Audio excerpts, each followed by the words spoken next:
Hey,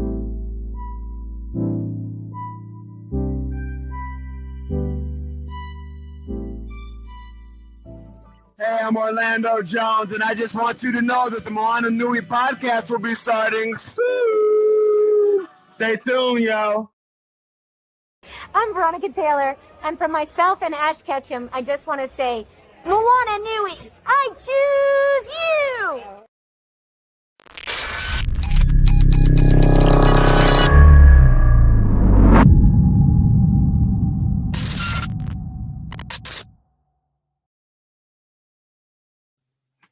Aloha mai kako, everyone. Welcome to tonight's episode of the Moana Nui podcast as we continue our celebration of Mahina ʻŌlelo or ʻŌlelo Hawaiʻi Month.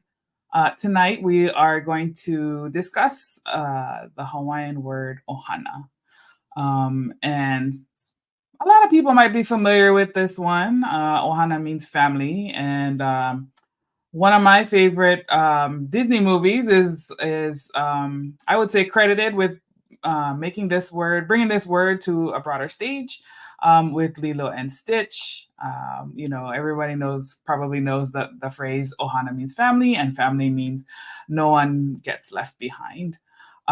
So tonight we are gonna talk about this word and see what our guests think about that interpretation, but digging deeper into what it means to us as Kanaka today, in the past, in the future, how the word may have evolved over time, and to help people just get a better sense of the way we view things and center our worldview and our perspective through tonight's episode. So mahalo nui for joining us tonight, whether you're on the live or in the replay. We're really honored and welcome you all to tonight's show. As you all probably know, my name is Moana McAdams, and I will be your host tonight. And I'm joined by three wonderful guests who I'm excited to have join us tonight. Our first guest is someone who is new to our show. She has been enjoying our content, as a viewer and a listener, and I'm really excited to have her join us tonight for this particular discussion. Her name is Elizabeth Kamali'i McGann, and she is a dedicated clinical social worker who specializes in wellness and mental health support. She's a native Hawaiian, born and raised on Oahu.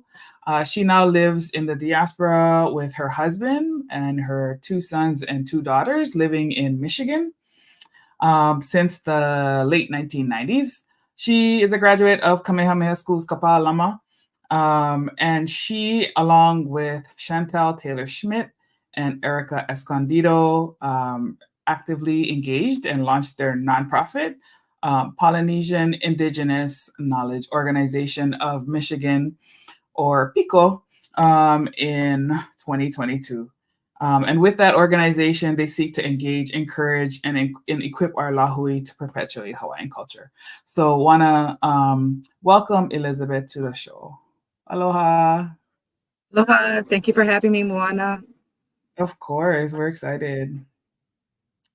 Okay, and our next guest is AJ Paki Perkins. He is a native Hawaiian born and raised, also from Kaneohe, Oahu.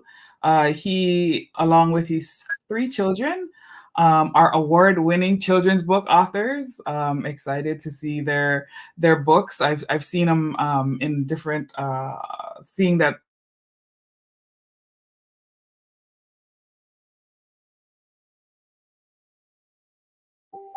And so he is here to join us tonight to talk about Ohana. He also has a new book that's coming out soon. So hopefully we'll get to hear a little bit about that project as well as we dig into tonight's episode. So welcome AJ Paki to the show. Aloha. Aloha. And then last but not least, my superstar favorite artist, Brook Kupuniahi Parker. He is an artist, obviously of Native Hawaiian descent, raised in Kahalu'u, Oahu. his family runs deep in the islands, and many of you have seen their faces on, the wonderful pieces that he creates as he continues his family traditions and shares his talents, with the world, not just with our lahui in Hawaii, but everywhere. His work is so inspiring. I can say inspiring, uplifting, honoring, all of those things, helping to bring our ancestors back into the present with us. So excited to have him on tonight's show as well, as we, bring his Ohana into the present and help us explore this topic tonight. So welcome, Brook. Aloha. Aloha. Thank you for having me. Of course. Okay, so let's see. We'll kind of start from the beginning. And so, I talked a little bit about Lilo and Stitch. And this is one that I wanted to incorporate into the conversation because as I'm, working on it as a cultural consultant now, there's a new comic book series.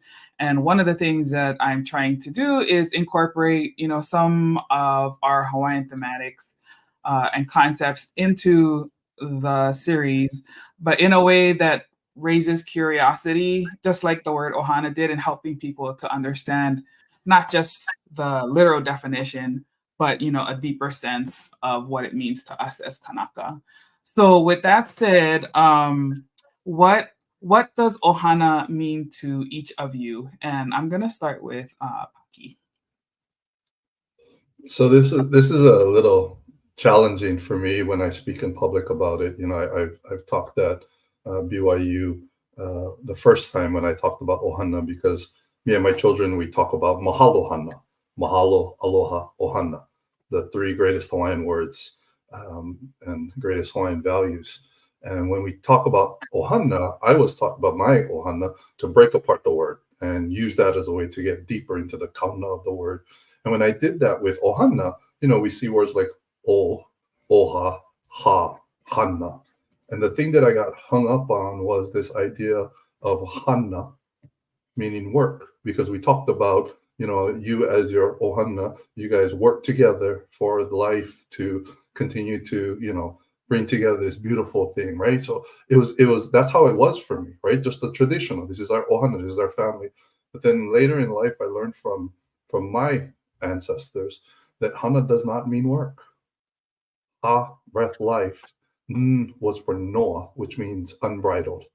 A is for akahai, grace, to leave things better than when you found them. So if we look at this, when you talk to a Hawaiian, when they see, me taking care of my children, what are you doing? Oh, hana. Oh, when they see me tilling the land, oh, what are you doing? Hana. When they see me out there fishing, what are you doing? Hana. So from a perspective, they see me actually doing physical work. They think hana means work. But if you ask a Hawaiian, that's not work, because in the traditional sense, work is what you do until you can get somebody else to do it for you. That's hana. That's work for them.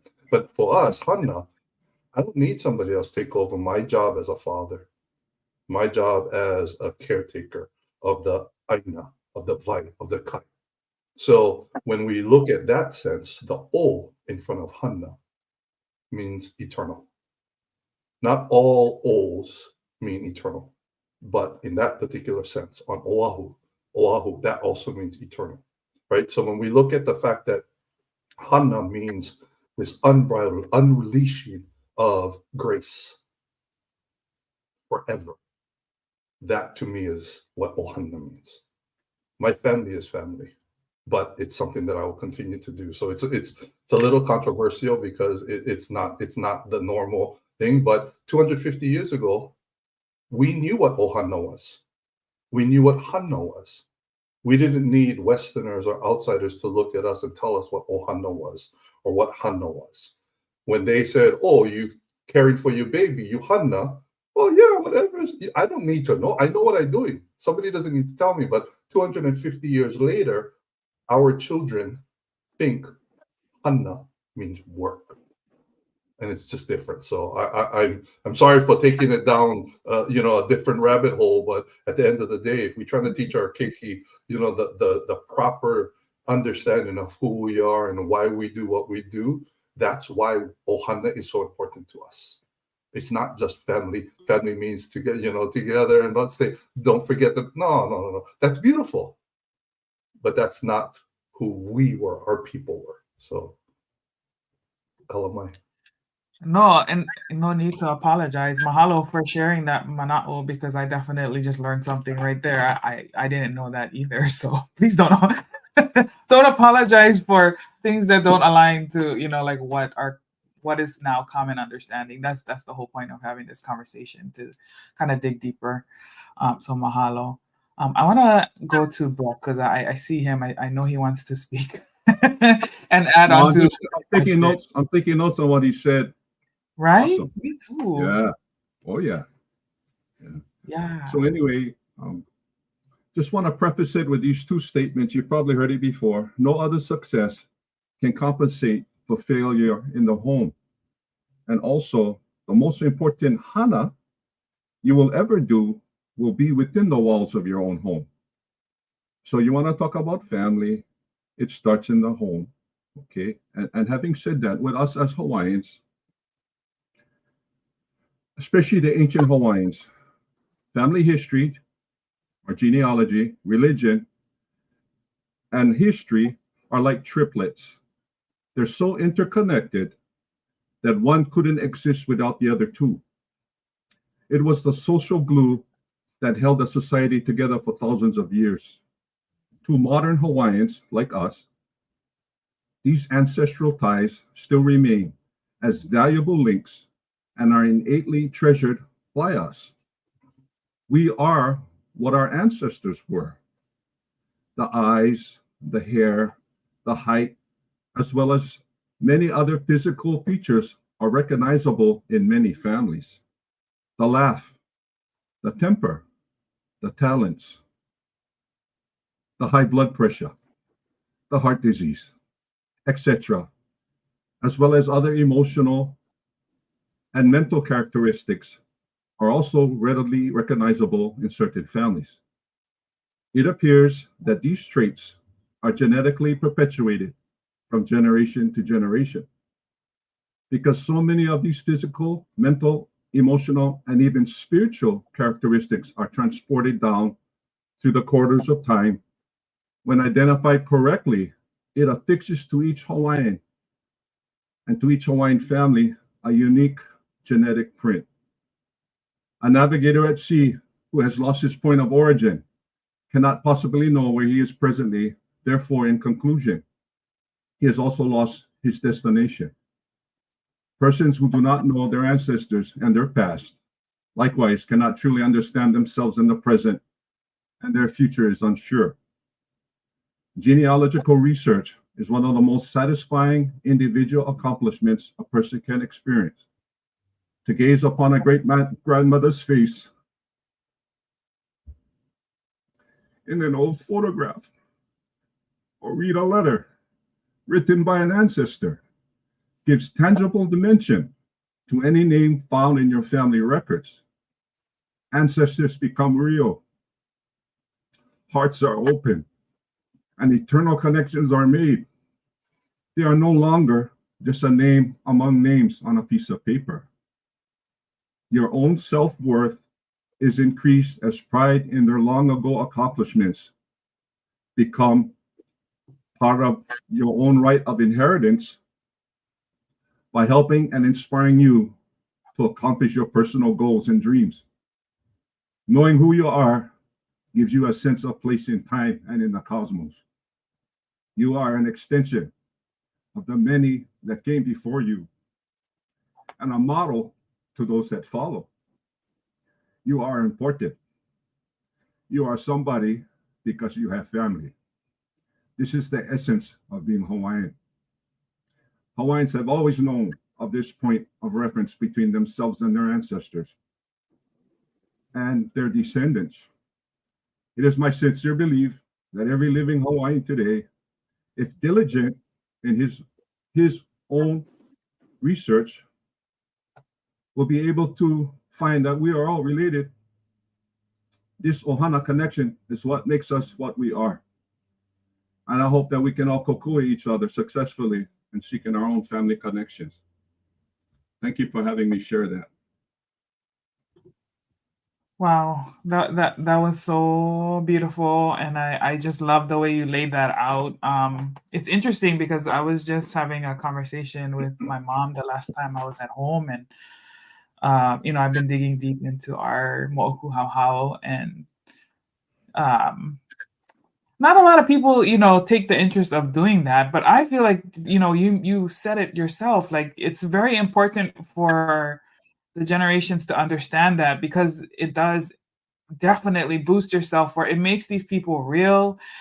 It shows where you come from. Like, it's harder to not embrace your kuleana when you know where you came from, and you understand that you have kuleana too. Like, we often look at our ancestors, but we also have to ask ourselves, right? Like, when I'm not here and somebody else is here, like, what do I want them to say about what kind of ancestor I was, right? Like, so mahalo for that, manao. I'm chewing. You guys are giving me so much tonight. Elizabeth, I saw you nodding over there. What are your thoughts on this big question? Oh my, big question. Well, Ohana, I'm going to say for me personally and for my Ohana, it does mean working together and being connected. And it's just regardless of where we are, physically in our space too. And I will agree with both Brooke and AJ and your descriptions of Ohana, and that the essence of a Kanaka family is radiated. We by coming into the room, the way we speak, our mannerisms, our natural love for other people without other expectations. And I'm going to also say it is the Ohana. Our basic goal as parents too is to ensure that our keikis and our future generation will continue our legacy and really ensure that the Ohana, our responsibility, our love will just not be forgotten. And I'm just going to say, because, I'm married to my husband's Irish. So my kids are half Irish. So we've lived in the diaspora. They were born and raised in a small little white town. And we're very blessed that we do have the little Traverse Bay of Odawa Indians. So we're cousins. And so I made my own Ohana here with our own family, and also with the other local families that I did end up finding here in Michigan. And so to me, Ohana means love. Ohana means being together regardless. My parents, they've been on Oahu. I've been here since the late 90s. Mama comes once a year for 30 days. That's the most I get of my mama. I'm very blessed that she's still alive. Daddy is still alive, 75, but he will never leave Hawaii ever, ever. He's never, no. And we have to go to him. So Ohana to me means aloha, lots of aloha, lots of ensuring that our keikis will pass that on to their keikis. And I'm so blessed that I have two mo'opunas that I can, start instilling all this ike and mana'o too. So that's what I got. Mahalo for that. I like that you kind of touched upon one of the other things that I wanted to talk about in terms of like an extended ohana. Like ohana has layers, and so from a Kanaka perspective, there's also, the concept of hanai and what that word means. And Moana, so I was curious. before you go down there, could Yeah, I tag on that since you brought in absolutely. hanai, right? When we talk about this concept of ohana, if you take what I said earlier, there's two ways that you can add to an ohana: hanau and hanai. And both of these words have the root hana, right? That we talked about. Ha, na, noa, unbridled, akahai, grace, leaving people, places better than when you found them or when they found you, right? So if we look at hana as, a different take, when we think about how I can increase my ohana, it's one of two ways: hanau or hanai. So me and my spouse, when we have children, right, that is hanau. It is birth. It is from the uhane, right? We take the hana, the uhane, that is coming from our spirit coming out. That is because we are blood. But then the other way that we can add on to our ohana is hana-i. Short for i'o, from Heavenly Father.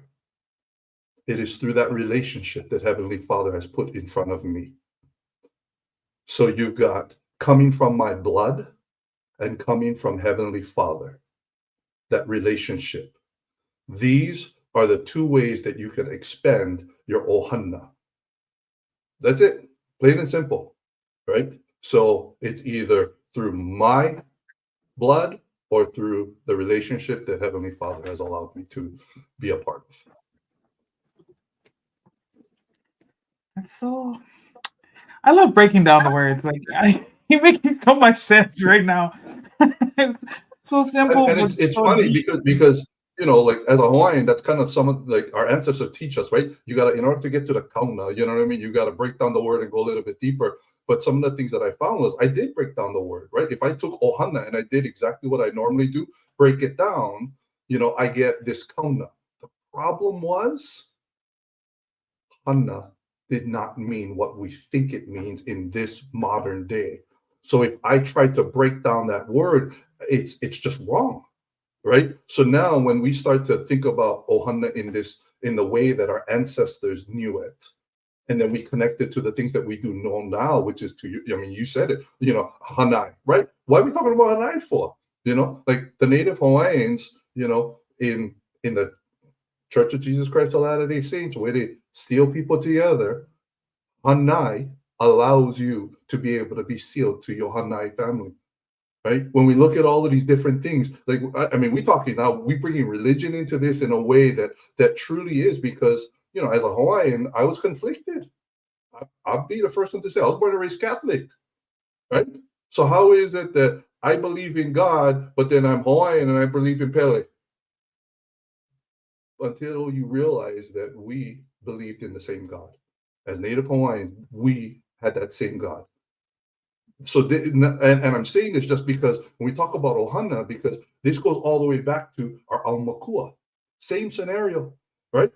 How is it that our Aumakua, if I talk about Aumakua in front of the modern day people, they look at me like I'm crazy, like, that's just crazy. But then when you think about it, those are our ministering angels. Those are our ancestors that have gone before us. So how is it that I'm crazy because I'm talking about Aumakua, right? Those are those that have gone before us that now continue to come and minister to us and be a part of who our lives represent.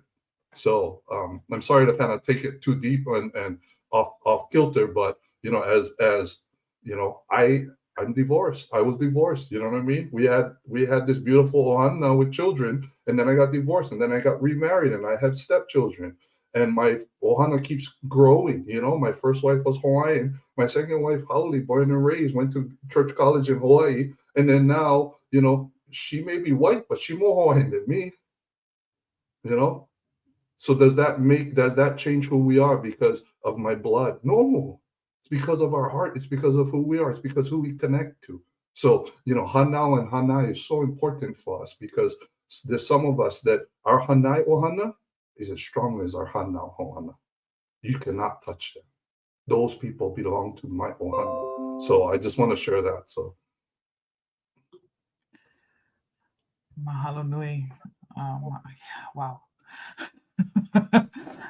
Does anybody else want to build upon what Paki said? Because that was very awesome.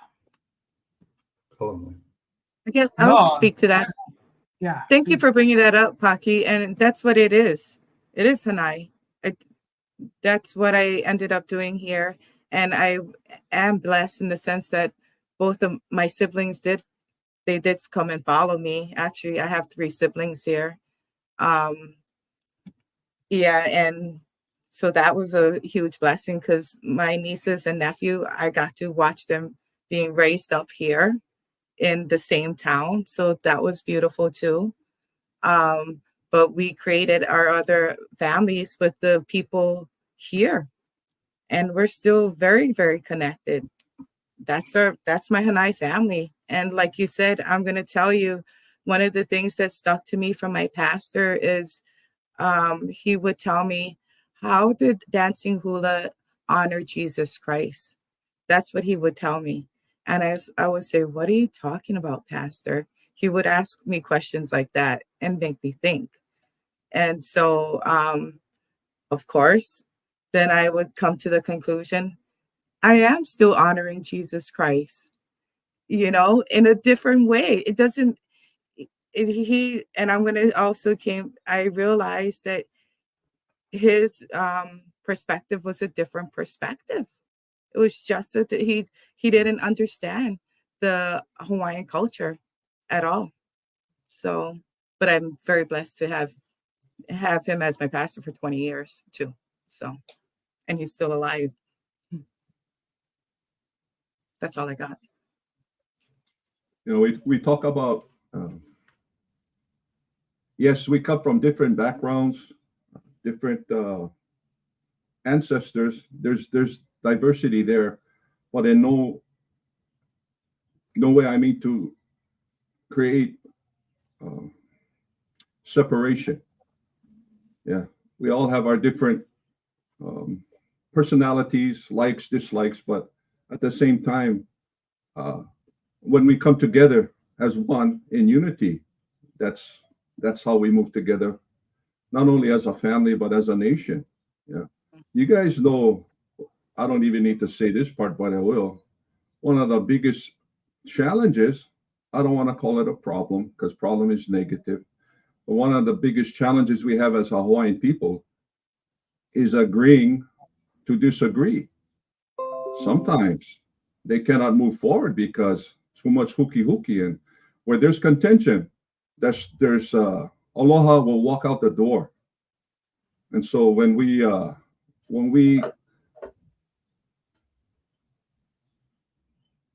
not understanding to each other, or sometimes even being forgiving, then we're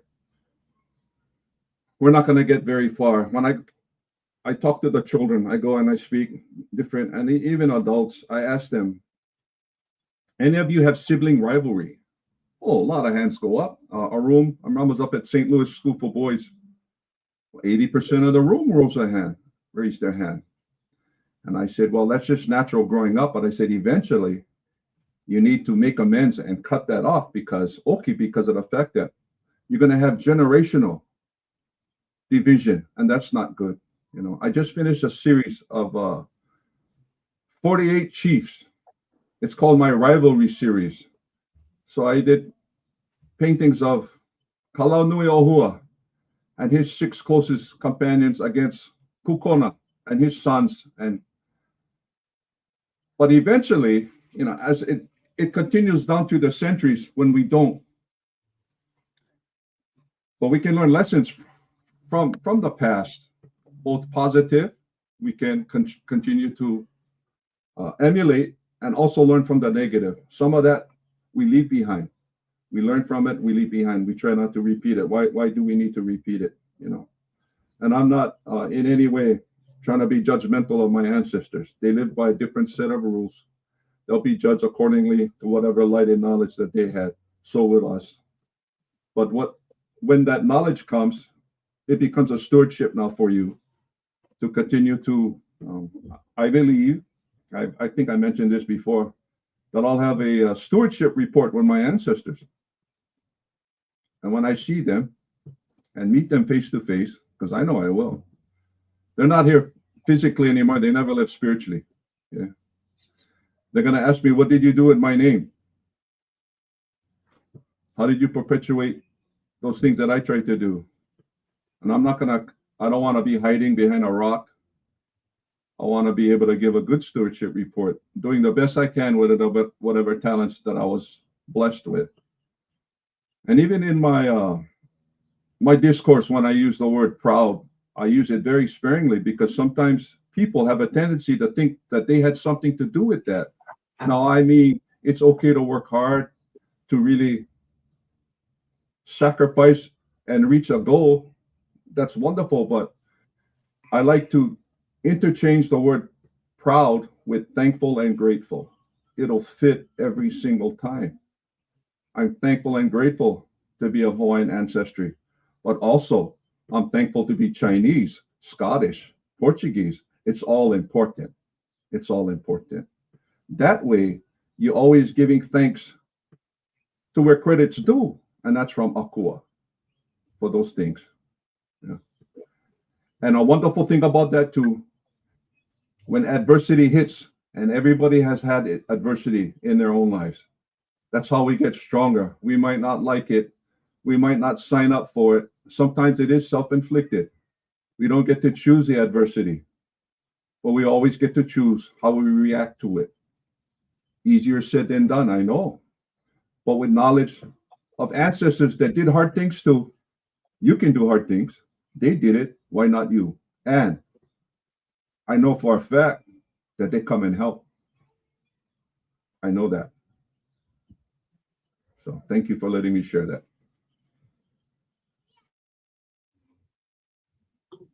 Mahalo. I love that you touched upon stewardship and always connecting back, to the ancestors, and how we continue to carry their legacy and and their name, like you said, forward, and really being. I think the gratitude piece is very important. I think it has a lot to do with ha'aha'a and not being proud, but not proud to the point where I'm maka in that way. But just like acknowledging, but still ever pushing forward.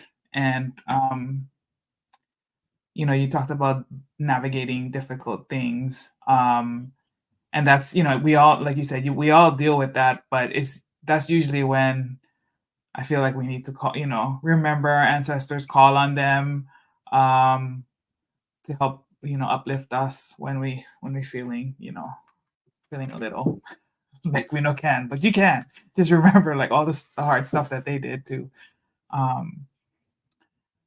And I think one other thing you said was we don't want to judge our ancestors, and that's one thing that like I have caught myself doing, but it's like it's one of those things where it's like hindsight is 20/20. So easy for you to judge anybody.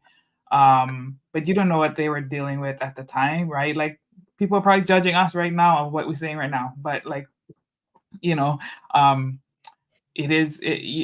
just have to take into consideration that like everybody's just trying to do their best with the environment that's around them, adapting. And like you said, like we learn from their mistakes.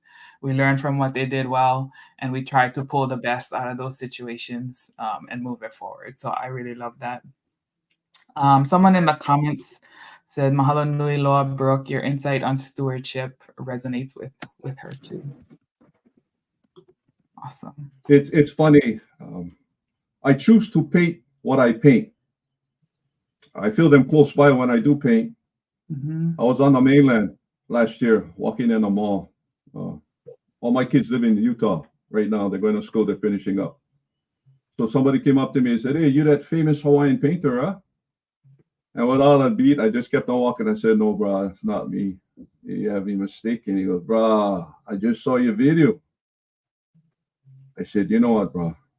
The people I paint are famous. It's not me. I said, that's never on the agenda. I just want to be able to take care of my family. Yeah. And I also mentioned before, I also had people, usually Hawaiians, ask me, how do you feel making money off the ancestors? And so you have that argument. Maybe you want to go talk to the guys that go to Japan all the time and teach hula and whatever it is. But I don't even go there down that road. I just tell this individual, because it's happened more than once. I said, if I had a great grandson taking care of my great grandchildren by painting my pictures and helping my name and memory stay alive, I'd be happy. Why not me? I said, I love them.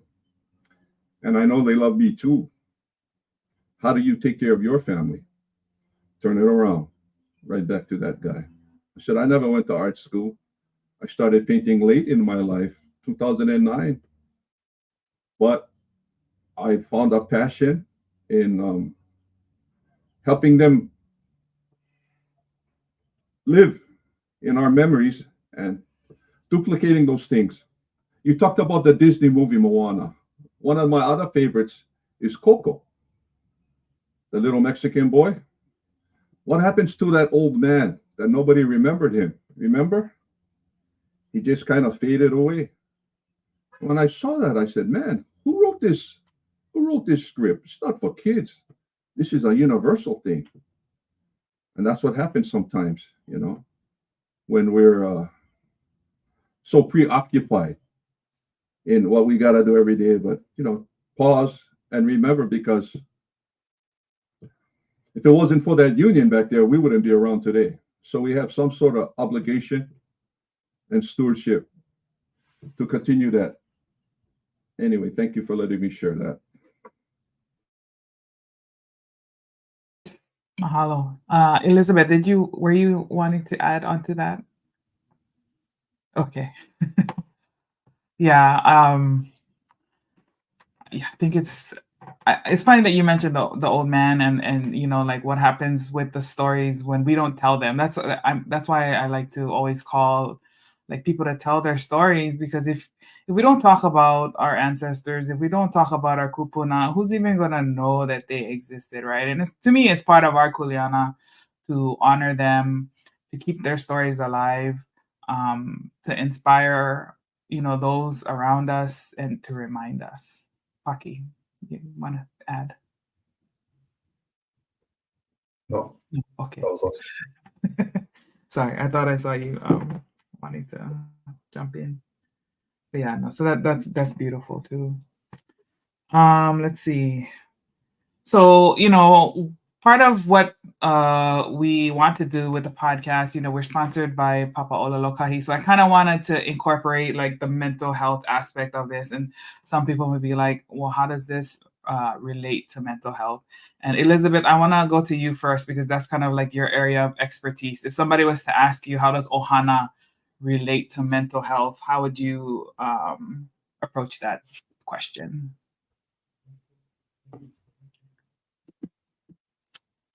Oh, it relates in every single way. Because with Ohana and our mental health, just like with Brook, our mental health incorporates everything physically, intellectually, emotionally, and spiritually. And with connecting to Ohana and our mental health, we need our Ohana to help us sustain our mental health too. I'm going to tell you for support,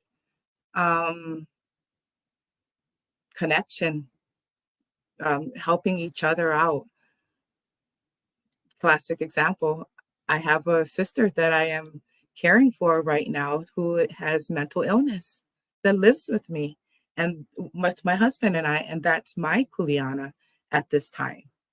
And so mental health is very well connected, and Ohana is all intertwined. I'm going to say for support and connection is Ohana, mental health. We need each other, and for love and also accountability. thank you for that, Elizabeth. I have a grandson. He just turned 6. When he was about 2, he was diagnosed level 3 autism, nonverbal. He had meltdowns. We don't know, different tendencies. And so, fortunate for us, Utah is one of the best places for him to grow up because they have a lot of schools that are dedicated to helping autism. But what we learned that it may be genetic. And so I look back at my life growing up, some of my uncles, scary guys. So I got tested 2023 because there were some things growing up in my life, old school. I don't think my parents knew. I'm not really blaming anybody on this. They didn't know how. Just little. And that's probably one of the worst things you can do. Yeah. Your self-worth, everything is just. And so I was tested in 2023 and I found out I'm on the spectrum. I figured that my intellect off the charts, but how to deal with people, I'm only going to tell you one time. That's it. And it only caused pain and heartache, even, if I could do it all again, raising my children, what I know now, but it's never too late. But to have that and how to help, I go see my, I'll do a shout out. His name is Dr. Jason Kaniakala. I see him now once a month to help. We just sit down, talk story. He gives me tools to help manage my autism. And I wish I had that growing up, but I didn't. But it's never too late. And even, other members of my family, it's been a real blessing to be able to take care of that because you see it more and more now. It's a real thing. You cannot just lickle. You cannot. Makes it worse. But I just wanted to share that. Thank you. If I could tag on that, it's been beautiful to hear Elizabeth talk about one side about the support of Ohana, and then to have Brook talk about, your connection, your DNA, and how that is important within the Ohana aspect. And I would like to add that, another opportunity is sometimes being able to know where you come from can help, right?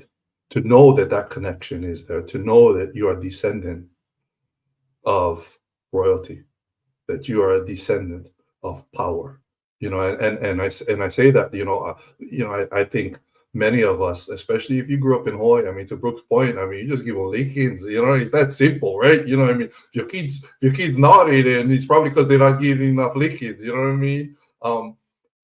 but in this day and age, like Brook said, you cannot do that, number one. But it was interesting because I have 2 daughters that, that are dealing with this. And then now my son, I just found out. So all 3 of my kids are dealing with anxiety and depression. And I'm like, what the heck is wrong with you? You know what I mean? Now, they don't live with me. They live with their mom. And it's not nobody's fault. There's no blame here. But now, to Brook's point, we have to treat our children different, number one. But for them to be able to know where they came from, to know that this is where you are descended from, these are your people, it gives them the ability to stand up a little taller, to be able to know, you know what, I can do hard things, right? And we talked about this earlier, right? Whereas before it's like, this is, my dad is bad, my mom is bad, everybody bad, you know what I mean? So I must be bad. Right? When you give them that ability to connect to those that went before them, it helps them to be able to say, who am I going to be for those that come after me? Right? So, I think when we look at all of these different ways, whether it be Ohana as support, Ohana as the DNA that helps shape who we are in our posterity, as well as knowing the connection that you have in the past and what you can be for the future, I think it just continues to give our children more tools. Absolutely. I like that you talked about anxiety and depression, because I think that's a huge one that we see, and it's, I think we're still coming to understand that a bit more, and really what that means. I think we've had people dealing with this whole time. It's just now that we have terms for them, right? Well, I think COVID exacerbated it, right? I mean, Yeah. when you add COVID to it all, it literally was like, pouring water on the table, because it just spread, and now it's like, oh, okay, wow. I mean, so I definitely feel like, that was kind of the gas that lit this fire for it to not only be larger, but more prevalent, for people to actually talk about and hear and listen and actually raise their hand and say, I'm not doing okay. So Yeah, exactly. And old school, just suck it up. yeah, Suck it up, man. fuck it up, buttercup. Put on your big boy pants and just keep going. Yeah. And that's Cannot do that anymore. Yeah, cannot do that anymore. Yes, I and I remember think go ahead. I think things that you can tell, a lot has changed over the years in regards to mental health, and how society and our culture has really grown to kind of it's okay, kind of normalize it in a sense, especially because of COVID. There's a lot of support with the social media, that really promoted stuff, with telehealth being available. A lot of the times, and we all know this with anxiety, especially, it comes down to people not being comfortable in their own skin. And why are we not comfortable in our own skin? That's the question, right? And what it all comes down to, and Paki already hit on it, it's that low self-esteem. And how do we get our self-esteem back? Going back to our roots, and that's all part of it. And I like that with, Brook, you, for being so candid and being open, that you recognize that you have, you're on the spectrum, and now it's something that you can work with. And I think that's beautiful, You know what the neat thing for me, when I hear my family and my kids. My son just got married, sealed up in Utah this December, and I heard recently from my wife, my kids are all grown now. Hey, Dad's changed, huh? Seems like he had a pocket full of passes. Give everybody pass when things didn't go right. That stuff is really helping him, and so I'm never gonna be cured, yeah, but got to keep on going. I remember my twins. I have twins. The last two, I named them Kame'emoku and Kamanava, after their granduncles. One's a boy, one's a girl. They were both on their church mission during COVID. They couldn't go out anywhere. Anxiety, depression, staying in an apartment with 3 other Wahines, and the walls start to come in. Anxiety levels, depression, and it got so bad. We didn't know when the COVID was going to be pa'al. It'd be best they come home. My son took it a little longer, but my daughter, we just brought her home, and she was so, I didn't fulfill my obligation. I said, no, you did. You did. You had no control. Please don't feel guilty. You did the best. Your service is accepted. Yeah. Because of the fact that they were dealing with things that was very real. Yeah. Yeah. And I'm just thankful. I tell my daughter, I don't think she's listening, but I'm just thankful because she's named after Kame'emoku. And be careful what you name your kids too. Sometimes I wish my middle name was Aloha. Yeah. The characteristic traits stick. Yeah. Kame'emoku and Kamanava. Kamehameha never sent Kame'emoku on a diplomatic mission. He always sent Kamanava.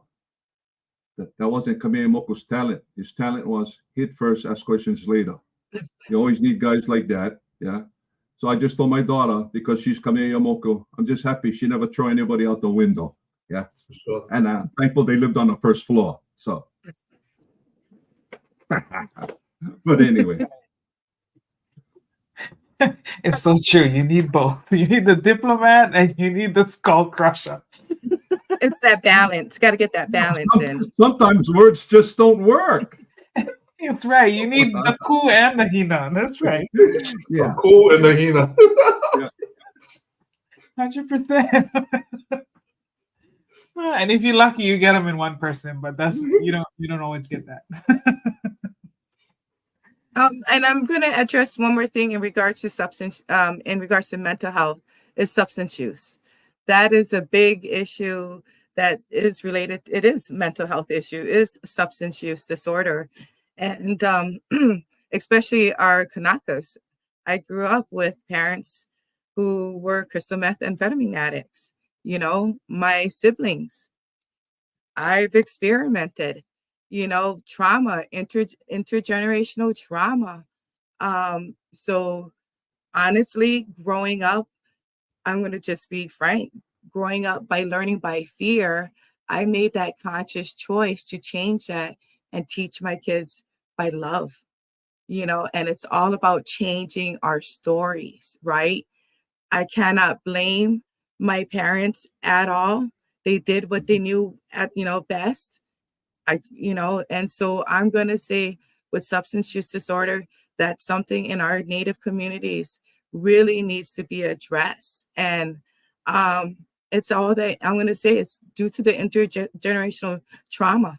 I personally, lots of my family members just wanted to address that issue. So.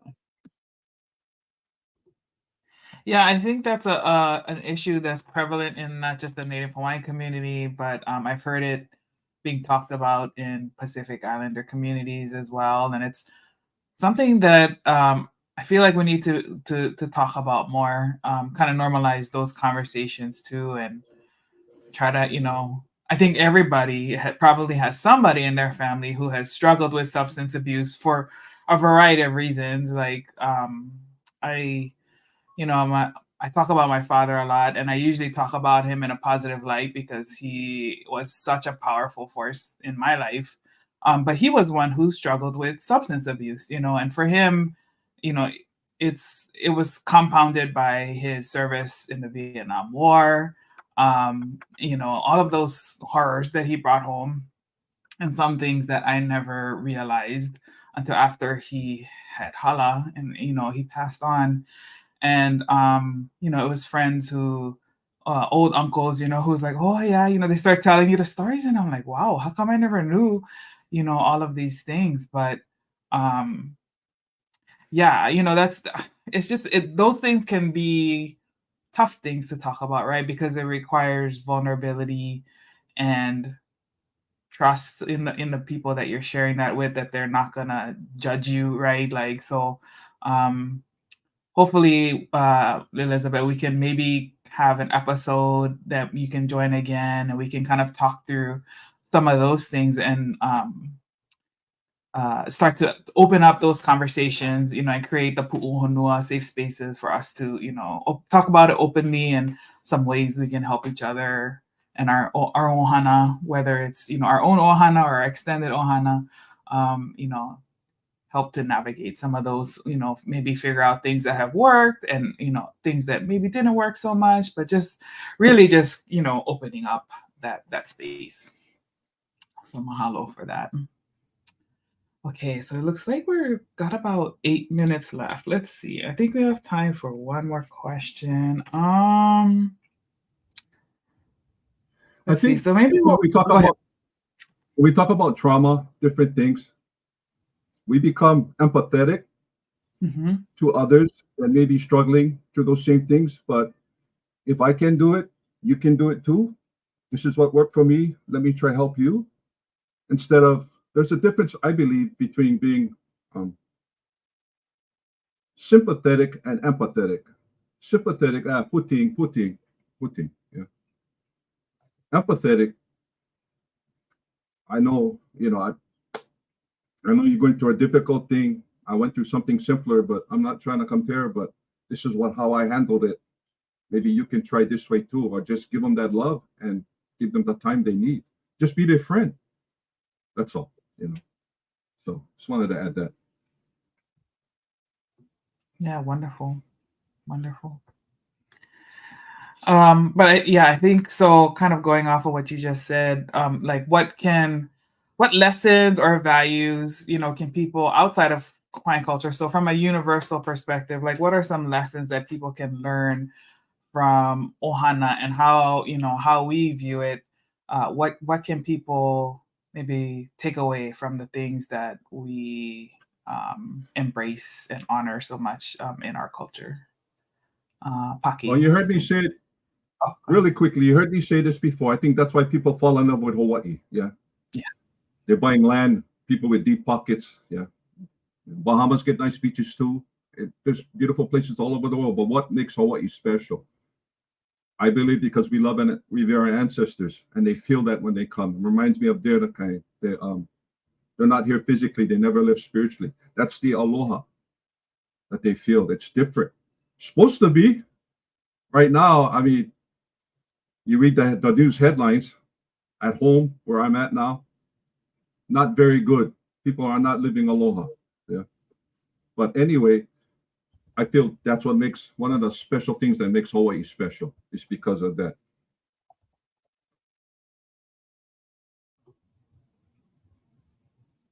Paki.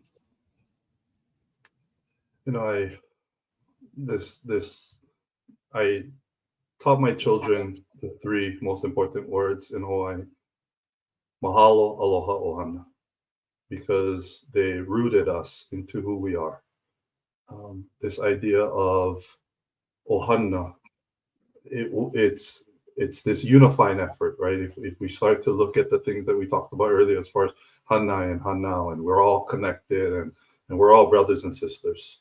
Truly, we are. I was taught by my mom, boy, you don't need like everybody, but you got to love everybody. That right there is the big thing for all of us. I don't need like everybody. I don't need to come over there, visit you every single day, but God forbid, you ever in trouble, you call me, I always gonna be there. That's Hawaiian style. That's aloha. That is giving without expecting anything in return. That is knowing that ha, that when being able to express our ha and exchange our ha. That's mahalo, right? Mahalo is acknowledging and saying thank you for allowing me to be in the presence of your divine breath. That's the kauna of mahalo. Similar to aloha, that means when I pass you my ha and I get your ha, that means I will not harm the air that you breathe, and you will not, because it will harm the air that I breathe. I will always do the things that I can to make sure that the people and places are better than when I found them or they found me.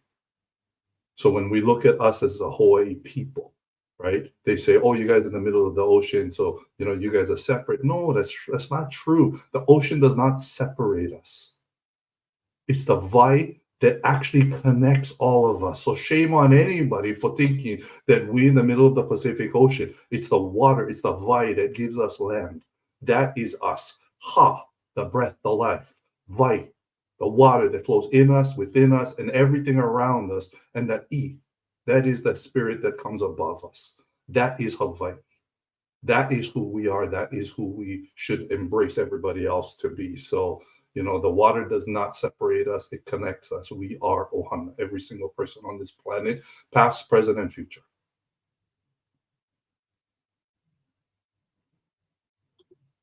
Wow, you just made me break down Hawaii, right? Wow. In a whole other way. Mahalo. Elizabeth, what are your thoughts on this before we thoughts is wow. Wow. I actually echo the same sentiments as both Brook and AJ. It does come down to we all connected. We all are one big Ohana. We are here to continue to perpetuate our aloha for today and for our future generations. So that's all I got. Well, wow, you guys, mahalo nui. What this is such a enriching conversation. Like it's so much more than I expected to cover tonight. In the short time that we have, I feel like these conversations could go so many different directions, and it's so hard to stop. Like, okay, you have an hour, pow. But mahalo. Like I'm gonna sit and chew on this for a while because I was trying to control my own emotions when you guys was sharing, because definitely gave us chicken skin for sure. I'm sitting here and I'm feeling fed. So mahalo for sharing your divine breath, all of you, with us, with our viewers, and helping us to really convey, like being Hawaiian is just who we are. Like, we do these things. So trying to explain it to other people is hard. And I always find that when people ask me hard questions about Hawaii, I'm like, I don't know, it's hard for me to explain to you. You just have to be there. You have to be in the presence. You have to share the breath, right? Like, it's not something that you can just explain to people. You have to come, you have to spend time with our community. You have to develop that pilina and that connection and the respect to see what it is that really makes us special. So mahalo for helping me to try to answer those questions. And also for, our kanaka who never had these in-depth views or teachings. Maybe we were disconnected from our kupuna, and for a variety of reasons, not all of us has that same access, and so this gives them things to consider as they try to find their own identity as kanaka wherever they are, right? Whether we be at home in islands or on the continent, helping us find our connection back to our PIKO. And to the people, the ancestors, and our land that makes us so special. So mahalo nui for that. Alrighty, so thank you everybody for tuning in and being a part of our conversation tonight. I hope you guys enjoyed so much, because I'm speechless. This is why I'm fumbling over my words, because I'm just so grateful. Mahalo nui ya oko. Thank you for joining us. Next week, we are going to close out Mahina ʻŌlelo with our last panel next Thursday on Pono and Palina and what that means to our community and how it connects back into all of the other concepts that we've already talked about this month, which is kuleana, malama'aina, aloha, ʻOhana, and then closing out with Palina. So again, thank you guys. I hope you guys enjoy the rest of your week. Enjoy your weekend. And we will talk to you all soon. Bye-bye. Oh, yeah, okay.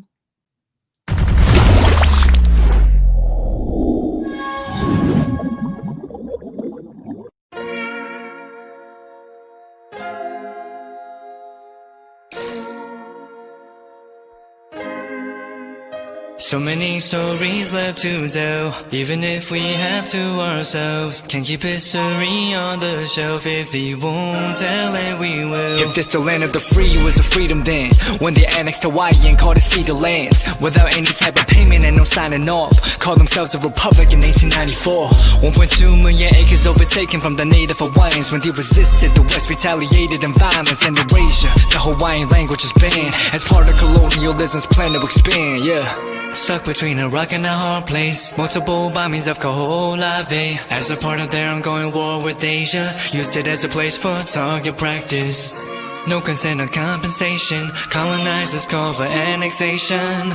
The work of all the locals. School will never let you know. So many stories left to tell, even if we have to ourselves. Can't keep history on the shelf. If we won't tell it, we will. Too many stories left to tell, even if we have to ourselves. Can't keep history on the shelf. If we won't tell it, we will. We will. So if you put Hawaii into perspective, well, Black and Asian history is interconnected. Considering the fight with the Pacific, then of course, versus Asia, they was treated as a middleman for war, but didn't let the Western colorism run its course, cause dark skin was a sign of dignity to core.